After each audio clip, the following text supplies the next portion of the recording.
Último capítulo para cerrar esta Segunda Guerra Mundial. Nos remontamos a 1942. Los japoneses, que anteriormente habían suscrito un pacto de no agresión con Rusia, ocupan Singapur, Indonesia y Filipinas, pero sus progresos quedaron bruscamente frenados en el más decisivo de los combates navales de la Segunda Guerra Mundial, la batalla de Midway, que significa medio camino, un archipiélago al oeste de las islas de Hawái, en torno al cual se enfrentaron estas armadas enemigas. Pero la táctica de Yamamoto fue excesivamente compleja y la jugada le salió muy cara a Japón. Japón vio hundirse sus 4 portaaviones, unidades que se habían revelado esencialmente para la supremacía de la moderna guerra marítima. Yamamoto era sin duda el más capaz de los generales japoneses. Era un hombre muy preparado que conocía muy bien a Estados Unidos, pues había estudiado este país de joven y trabajado luego como militar adjunto en la embajada de Washington. No obstante,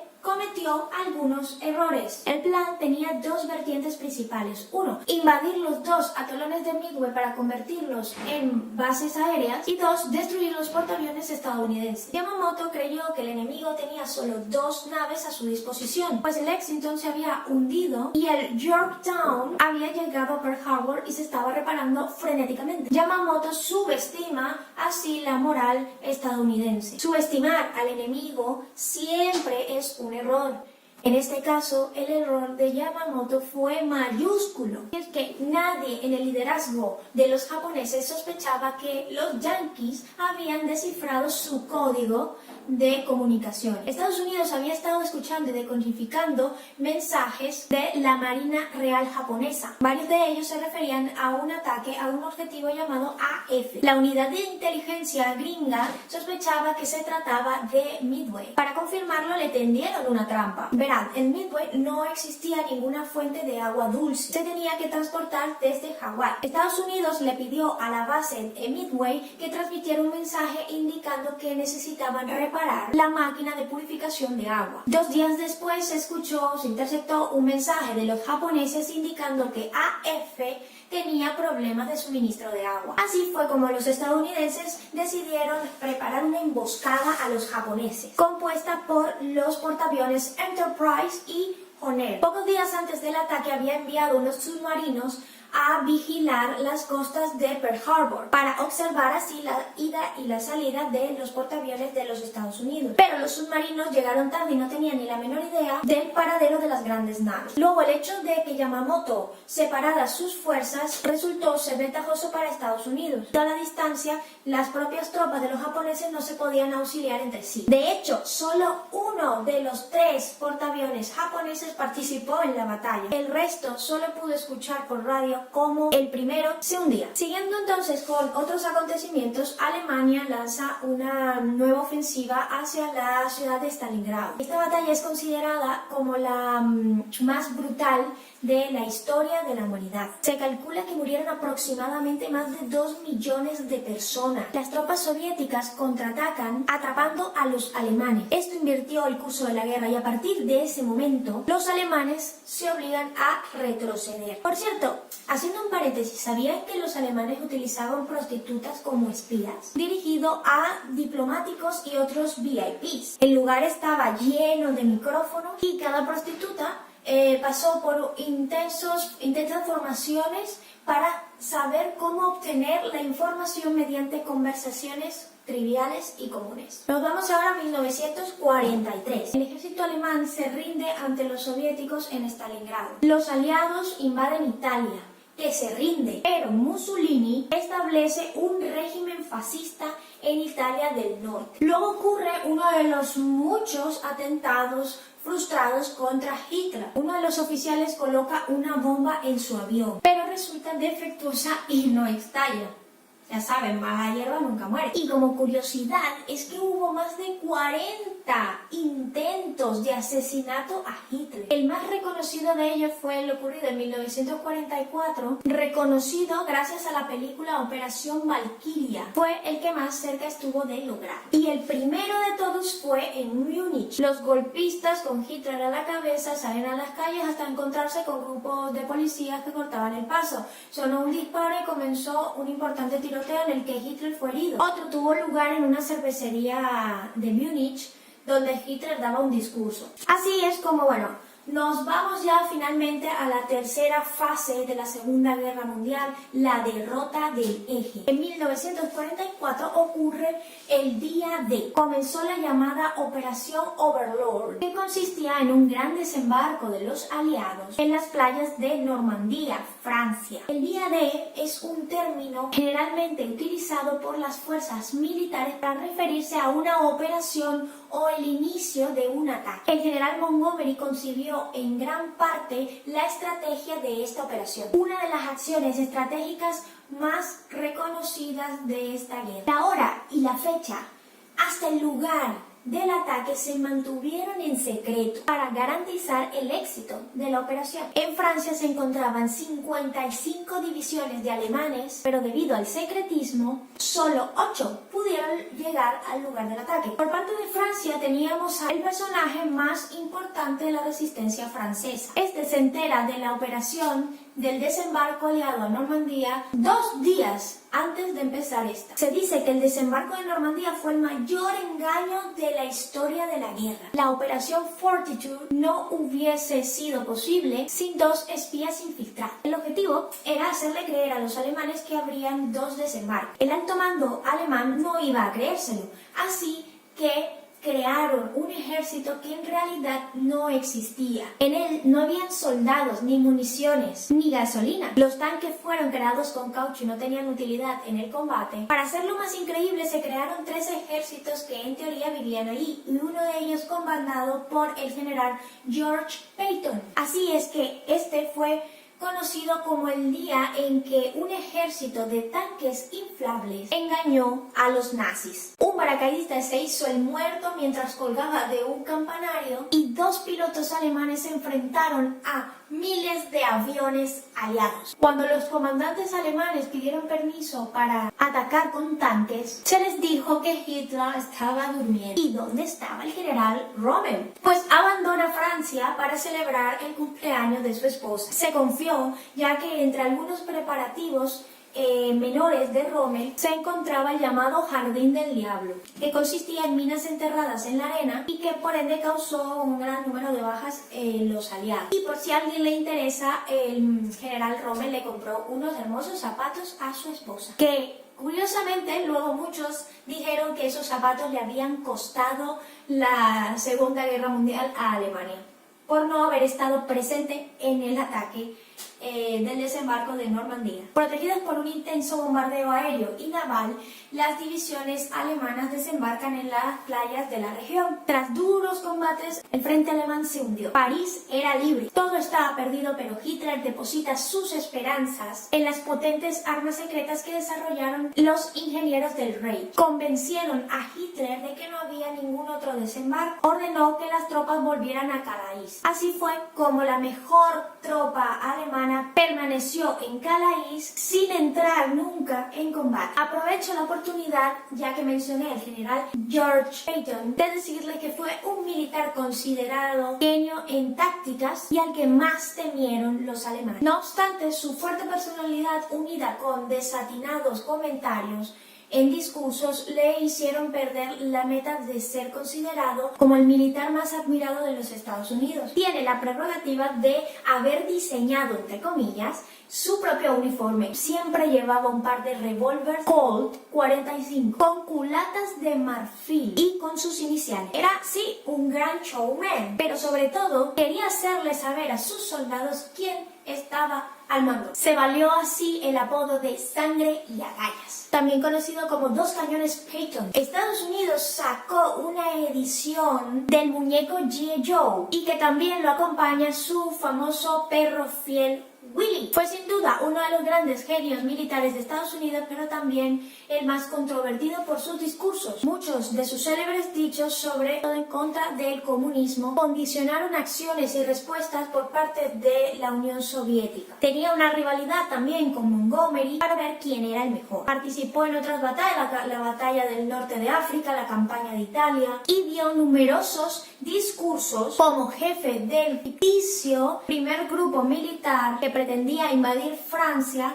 para fortalecer el engaño a los alemanes sobre la invasión a Normandía. Una de sus frases célebres les dejo la siguiente: el objetivo de la guerra no es morir por tu país, sino hacer que otro bastardo muera por el suyo. Así nos vamos a 1945. Harry Truman, nuevo presidente norteamericano tras la súbita muerte de Roosevelt, optó por emplear una nueva arma, la bomba nuclear. Nos vamos entonces a la ciudad de Hiroshima. Cuando una destrozada Alemania nazi se había rendido y el fin de la Segunda Guerra Mundial parecía aproximarse, Estados Unidos decide golpear a Japón con la última incorporación de su arsenal, fruto del proyecto llamado Proyecto Manhattan, para así acelerar la rendición del eje. La bomba de uranio Little Boy fue lanzada entonces sobre la ciudad de Hiroshima en Japón, equivalente a 13.000 toneladas de TNT, generando un calor de 1.000.000 de grados centígrados, haciendo arder el aire y generando una bola de fuego. Y es que además de las muertes causadas por la bomba, días después muchas otras personas padecieron por la radiación y víctimas de enfermedades como la leucemia y otras. Solo 3 de los 12 tripulantes del Enola Gay sabían que su misión era arrojar una bomba a Hiroshima. Y luego nos posicionamos en la ciudad de Nagasaki. A falta de una respuesta por el gobierno japonés, que en un principio no se creían que Estados Unidos hubiera utilizado una bomba atómica, se lanzó una segunda bomba sobre la ciudad de Nagasaki, la Fat Man, llamada así en referencia a Winston Churchill, que tenía el mismo objetivo: acelerar la rendición de Japón. Realmente el objetivo era la ciudad de Kokura, y aquí es donde ocurren diferentes versiones del por qué se cambió de objetivo a la ciudad de Nagasaki, que era una ciudad mayormente de civiles, mujeres y niños, no soldados. Primera versión, que había muchas nubes, que el combustible del avión que transportaba la bomba atómica se agotaba y no podían llegar a la ciudad, no tenían visibilidad de Kokura y por descarte pues decidieron cambiar el rumbo. Otra historia dice que el secretario de guerra estadounidense Harry Stimson se encontraba en la ciudad de Kokura, cosa que deberíamos pensarlo, es decir, ¿qué hace un secretario de guerra de Estados Unidos pasando una luna de miel en Japón, su principal enemigo, durante la guerra que se estaba librando? No tiene sentido. Y por otro lado, también hay otro mito que dice que el presidente Truman tenía una exnovia en la ciudad de Kokura, y por esta razón manda a desviar la bomba a otra ciudad. Sea cual sea la razón, no lo sabemos a ciencia cierta y cada quien es libre de elegir la versión que le considere más acertada. Por supuesto, Nagasaki fue un golpe letal y decisivo que pondría de rodillas a Japón, obligándolo a rendirse. Se pone fin a la guerra. Hoy día hay una famosa llama de la paz que arde en Hiroshima, Japón. Muchos turistas la visitan y que va a permanecer ardiendo hasta que las bombas nucleares sean destruidas. Y muchos se preguntarán cómo es que hoy día vive gente en estas ciudades que fueron bombardeadas por una bomba nuclear. La radiación no debería permitir que vivieran allí. Sin embargo, la explicación científica es que estas bombas se detonaron en el aire. Es así como finaliza entonces la Segunda Guerra Mundial. Muy bien, pues una vez explicado cómo finaliza la Segunda Guerra Mundial y todos los acontecimientos y batallas que englobaron y fueron decisivas para la proyección del conflicto bélico, voy a compartir con ustedes qué fue del destino de los líderes del eje.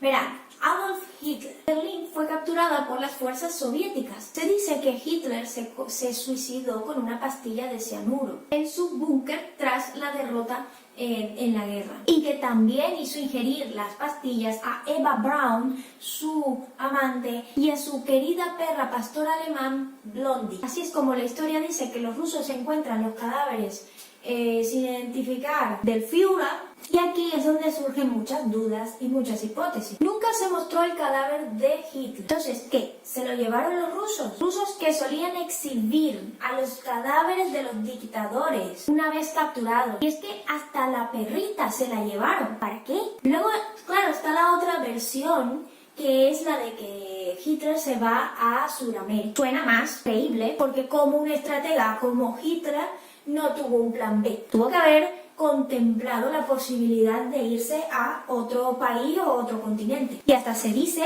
que a Hitler lo han visto en Argentina. Y hay testigos que afirman que conocieron o vieron a Hitler en Sudamérica. Por otro lado, Adolf Eichmann, que fue un criminal nazi, alto cargo durante el régimen de Hitler, mano derecha, lo que se llamaba un coronel Obersturmbannführer, responsable de organizar la logística de transportes del Holocausto. Este sí que se escapa a Argentina. Trabajó así en la Mercedes-Benz de Argentina. Fue identificado por su vecino judío y llevado luego a Israel a pagar todas sus masacres. Por cierto, como dato curioso, Hitler encargó la construcción de una nueva y colosal capital del Reich, y que llevaría como nombre Germania. Obviamente, la derrota de la Alemania nazi supone que el proyecto no se termine, sin embargo, sí que se llegaron a construir varias edificaciones que hoy día pueden visitar en Berlín. Por otro lado, Mussolini no tenía claro qué camino seguir y dudaba entre retirarse a una última defensa desesperada o buscar refugio en Suiza. Pero no tuvo éxito. Finalmente decidió huir disfrazado de soldado en un convoy alemán, huyendo con su amante, Clara Petach. Y es que hasta donde se encontraba llegó un grupo de partisanos con orden de ejecutarlos. Por otro lado, Harry Truman dejó al mismo emperador de Japón, Hirohito, después de la Segunda Guerra Mundial. Este permaneció hasta su muerte por vejez. Dejar al mando a un emperador que propició todo este conflicto es un poco curioso. Aunque bueno, también se dice que el último soldado japonés se rindió 30 años después de finalizar la guerra. Y este se trató de Hiro Onoda. Y por cierto, oficialmente Rusia y Japón no han firmado un tratado de paz. Y es que cuando terminó la guerra, los países firmaron diferentes tratados de paz unos con otros, pero estos dos en concreto no lo han hecho a día de hoy. Les enumero entonces las consecuencias de esta Segunda Guerra Mundial. La primera, Estados Unidos y Rusia se convierten entonces en las principales potencias del mundo. Ideológicamente antagónicas, se reparten territorios y dividen básicamente al mundo en dos grupos, uno capitalista y otro comunista. Europa queda destruida, se pierde la hegemonía o la supremacía de la que hablábamos al inicio del capítulo 1. Las colonias aprovechan la situación de las potencias europeas y se liberan del imperialismo. La aparente sintonía mostrada del dirigente soviético Stalin, el presidente Roosevelt y el primer ministro británico Churchill dio paso a las primeras fricciones. Estados Unidos e Inglaterra acordaron con Stalin la división de Alemania y validaron la anexión de las repúblicas bálticas. Pero esta era una alianza contranatural que el final de la guerra se encargaría de deshacer. Stalin suscribió en Yalta la propuesta de celebrar elecciones libres en los países ocupados. Sin embargo, tras finalizar la Segunda Guerra Mundial, quebrantó el acuerdo, favoreciendo la implantación de regímenes comunistas. Se inicia con ello la llamada Guerra Fría. Así es como surgen entonces pactos importantes como la OTAN y el Pacto de Varsovia. También surgen planes de ayuda como el Plan Marshall. que dio un impulso a la economía europea. Luego, al finalizar la guerra, casi todos los países acogen un llamado soldado anónimo o soldado desconocido para alzar un monumento en homenaje a todos los caídos de la guerra. Como un hecho curioso y consecuencia de la Segunda Guerra Mundial, Estados Unidos había prohibido a los soldados casarse con japonesas, pero en 1950 un soldado pidió un permiso especial y fue John Kennedy, que posteriormente sería presidente de los Estados Unidos, quien aprobó esta petición. Por otro lado, la Segunda Guerra Mundial también fue moderna en muchos sentidos. Abarcó tierra, mar y aire, capacidad industrial, medios de comunicación, submarinos, armas de destrucción masiva y estableciendo bases técnicas y tácticas hasta nuestros días. Les voy a mostrar un dato curioso que nos muestra cómo el tiempo y seguramente la publicidad cambia la perspectiva de la gente sobre la Segunda Guerra Mundial. Según estas cifras, Francia realizó la misma encuesta el año en que termina la guerra, 1945, 1994 y en el 2004, sobre quiénes pensaban los franceses que había sido la nación más decisiva para derrotar a Alemania. Los resultados varían notablemente. Fue ganando popularidad Estados Unidos. A nivel personal, ustedes se preguntarán por qué me interesó tanto por explicarles en varios capítulos lo que fue el desarrollo de la Segunda Guerra Mundial. Me hace, en lo personal, comprender por qué estoy aquí el día de hoy y de dónde vienen mis orígenes, mi herencia. Verán, mis abuelos vivieron de primera mano el horror de la Segunda Guerra Mundial. Dos alemanes que para poder sobrevivir se embarcaron con solo sus esperanzas a un nuevo rumbo. Cruzaron el mar y en una de sus paradas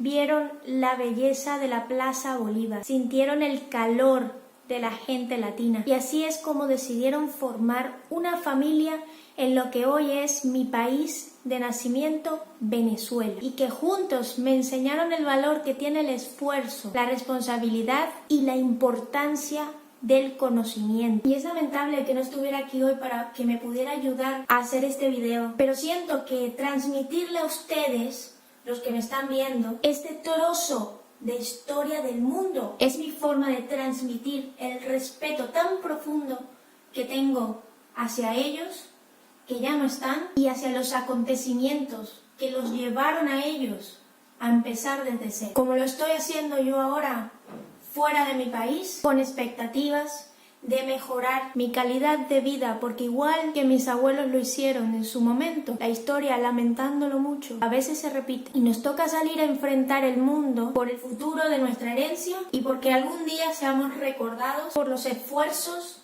que hemos hecho. Espero que este video les haya ayudado también a ustedes a comprender parte de la historia que de una u otra forma a todos nos ha influenciado, nos ha afectado o nos ha interesado. Porque en este océano de incertidumbres solo existen archipiélagos de certeza, nunca lo contrario.